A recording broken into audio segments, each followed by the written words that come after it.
이번 노스웨스트 더비에서 리버풀이 맨유를 상대로 3대0 대승을 거뒀습니다. 사실 이 경기가 충격적이었던 건 단순히 점수 때문이 아니라 양팀이 본인들의 축구를 얼마나 보여줬느냐, 즉 경기 내용 때문이었어요. 우리가 축구를 보면 응원하는 팀이 질 때도 있고 이길 때도 있는데 경기 내용에 따라서 그 결과를 받아들이는 태도가 달라집니다. 비록 경기 결과는 졌어도 그 내용에 있어서 그래도 우리가 어떤 축구를 하려고 하는구나, 우리가 준비한 건 나름 있었지만 그게 먹히지 않았네, 아쉽다, 이런 식으로 납득할 만한 그림이 있으면 결과가 패배여도 팬들이 그날의 패배가 아니라 미래의 희망을 얘기할 수 있습니다. 우리 축구가 자리를 잡기 위해 시간이 주어지면 더 좋아질 거야, 이렇게 말할 수 있는 거예요. 그런데 이번 노스웨스트 더비에선 맨유와 리버풀 두 팀의 경기 내용이 너무 달랐습니다. 리버풀은 이 짧은 시간에 벌써 슬롯의 축구, 본인들이 바라는 축구를 보여줬습니다. 점수 결과는 그 내용에 따라온 부산물일 뿐이었어요. 그런데 맨유는 테나가 무슨 축구를 하고자 하는지, 어떤 플랜, 어떤 게임 모델로 경기를 이기려고 하는지 그게 보이지 않았습니다. 경기가 끝나고 나서 지금 전문가들이나 미디어 그리고 팬들의 비판이 이번 경기에서 어떻게 보면 가장 좋지 않은 플레이를 보여준 선수 카세미루한테 다소 쏠리고 있는데, 물론 카세미루가 정말 안타까운 장면들을 많이 보여준 건 맞아요. 하지만 모든 선수에게는 자기가 할 수 있는 롤이 있고 할 수 없는 롤이 있습니다.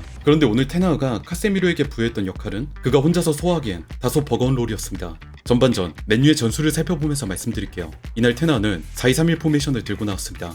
평소와 다른 점이라고 한다면 메이슨 마운트의 부상, 최근 몇 경기의 결과가 좋지 않았기 때문에 원래 쓰던 브루노 제로톱 시스템 대신 지르크즈를 선발로 내보내면서 브루노 페르난데스가 10번 미드필더로 배치되는 좀 더 일반적인 형태의 포메이션을 들고 왔죠. 이게 원래 테나의 축구라면 가운데 있는 마이누가 올라가고 양쪽 풀백 중 하나가 전진하는 3-1-6 형태가 됐을 겁니다. 이것만 해도 충분히 공격적인 포메이션이죠. 그런데 오늘 경기에선 상황이 조금 달랐습니다. 테나는 오늘 빌드업 능력이 좋은 센터백 더리우트를 선발로 내보내면서 왼쪽 리산드로 마르티네스와 함께 센터백 듀오를 구성했습니다. 이 두 명 다 후방 빌드업 능력이 좋은, 우리가 흔히 얘기하는 발밑 좋은 센터백들이죠. 그리고 평소 한쪽 풀백이 제한적으로 올라갔던 것과 달리 이날은 양쪽 풀백 달로와 마즈라위가 거의 동시에 위쪽으로 전진했습니다. 풀백들이 후방의 1차 빌드업에 적극적으로 가담하지 않고 하프라인 근처에서 넘어오는 볼을 기다리는 공격적인 진영을 구축했어요. 마이누도 평소처럼 올라가고 카세미루가 중앙, 양쪽 센터백들은 넓게 벌립니다. 이러면 뒤쪽에 리산드로 마르티네스,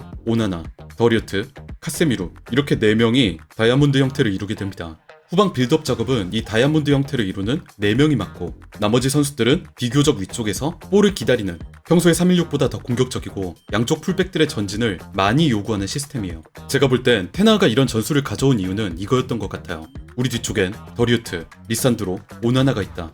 이들은 전부 후방 빌드업을 원활하게 수행할 수 있는 자원들이다. 이 정도면 카세미루 혼자 볼란테를 세워도 뒤쪽 다른 선수들이 커버해줄 수 있을 테니 빌드업 작업엔 큰 부담이 걸리지 않을 거다. 그럼 나머지 풀백들은 빌드업에 참여시키는 걸 줄이고 높이 올려보내서 공격 작업에 집중하도록 시키자. 즉 새로 영입된 센터백 더리우트의 존재가 테나가 이런 공격적인 전술을 가져올 수 있게 한 이유였습니다. 그런데 실제 경기가 시작되니까 테나가 생각한 그림과는 달랐어요. 맨 뒤에 있는 골키퍼와 넓게 펼쳐진 센터백, 그리고 앞에 있는 6번 미드필더, 이 다이아몬드 대형의 맨 앞에 있는 이 6번에게 걸리는 부하가 상상 이상으로 컸습니다. 아마 예전 레알의 크카모 라인을 보신 분들이라면 아실 거예요. 카세미루가 물론 이 트리오의 일원으로 잘해주긴 했지만 이 선수는 상대의 역습이나 전진을 틀어막고 볼을 탈취하는 데 특출난 장점을 가진 선수였지, 상대의 압박 속에서도 좋은 패스들을 방출하며 후방 빌드업을 이끄는 그런 유형의 자원은 아니었습니다. 이걸 아니까 레알 시절엔 이걸 보충해주기 위해 크로스나 모드리치가 적극적으로 카세미루가 있는 공간으로 내려오면서 후방 빌드업을 도와줬어요. 그런데 테나의 이 시스템에선 이 다이아몬드의 최전방 가장 앞쪽에 있는 카세미루를 도와줄 선수가 아무도 없었습니다. 나머지 선수들 대부분이 전방 위쪽으로 올라가면서 볼이 넘어오길 기다리고 있었죠. 그런데 이 다이아몬드 형태의 6번은 결국 후방에서 중원, 전방으로 넘어가는 빌드업의 마무리, 즉 좋은 전진 패스를 찔러줘야 하는 자리예요. 아무리 뒤쪽 센터백들의 빌드업 능력이 좋다 한들 결국 이 시스템에선 6번이 전진의 핵심입니다. 이런 역할을 부여받았기 때문에 경기 내내 카세미루가 앞쪽으로 어떻게든 패스를 방출하든 아니면 직접 볼을 몰고 동료들에게 전달하려는 그림이 자주 나왔죠. 이 역할을 소화하기 위해서 다소 무리하게, 그러면 안 되는 상황에서도 말입니다. 이건 맨유의 첫 실점 장면입니다. 후방에서 볼을 잡은 카세미루가 있고 나머지 선수들이 앞쪽으로 빠르게 달려나가고 있어요. 여기서 카세미루가 왼쪽 측면에 있는 달로에게 빠른 전진 패스를 넣어주려다 이게 정확하게 가지 않으면서 뒤쪽에 있던 흐라벤베르에게 소유권을 탈취당합니다. 이 볼을 흐라벤베르가 직접 몰고 전진하는데 앞쪽에 쭉 올라가 있던 맨유 선수들은 이걸 따라잡기엔 역부족이었고, 아까 말씀드렸던 뒤쪽에 남아있는 빌드업 자원들 카세미루와 리산드로 마르티네스, 더리우트가 이쪽 공간에 붙습니다. 하지만 맨유의 후방엔 이 다이아몬드 대형 골키퍼 오나나를 제외하면 필드 플레이어는 3명밖에 남지 않아요. 그러니까 이 장면, 리버풀의 역습 상황에서 5대3 압도적인 수적 열세에 놓일 수밖에 없었습니다.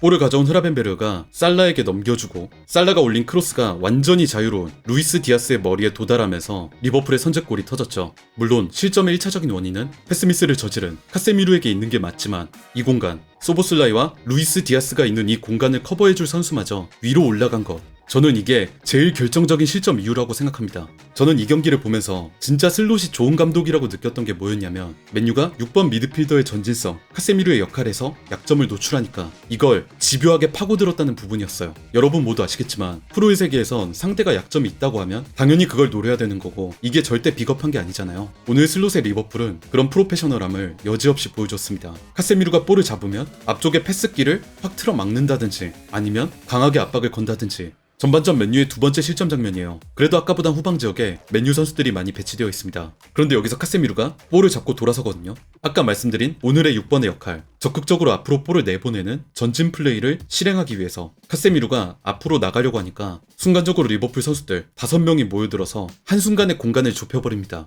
결과적으로는 카세미루가 루이스 디아스의 태클에 볼을 뺏기면서 리버풀의 득점이 나왔죠.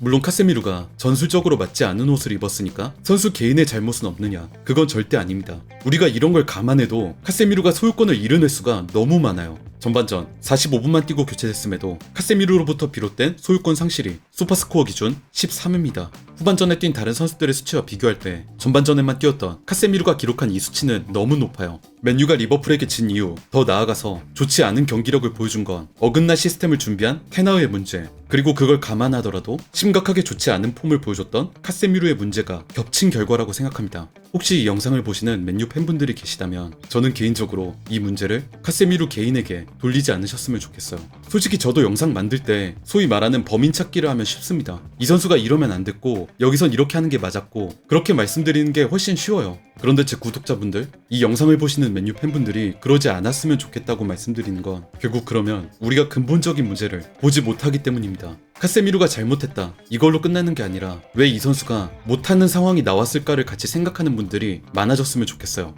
이번 노스웨스트 더비에서 맨유가 보여준 축구는 카세미루 혼자만의 문제가 아니었고 또 혼자만의 문제로 끝나도 안 된다고 생각합니다. 축구는 물론 필드 위에 있는 선수들이 하는 스포츠지만 그 선수들 각자 다른 장점과 단점을 가지고 있는 그 선수들을 필드 위에 어떤 공간에 배치할지, 어떤 역할을 부여할지, 이런 것들을 지시하는 건 전부 감독입니다. 잘 모르겠어요. 지금 테나흐가 맨유를 이끈 지 3년 차에 접어들었는데 이렇게 첫 시즌으로 들어온 슬롯한테 결과가 문제가 아니라 내용적으로 이렇게 안 좋은 모습을 보여주는 건 개인적으로 쉽게 이해하기 어려운 것 같습니다. 이번 경기의 결과가 리버풀에겐 좋은 흐름을 유지하는 순풍이 되고 맨유에게 또 잘못된 부분을 고칠 수 있는 그런 긍정적인 변화의 계기가 되었으면 좋겠습니다.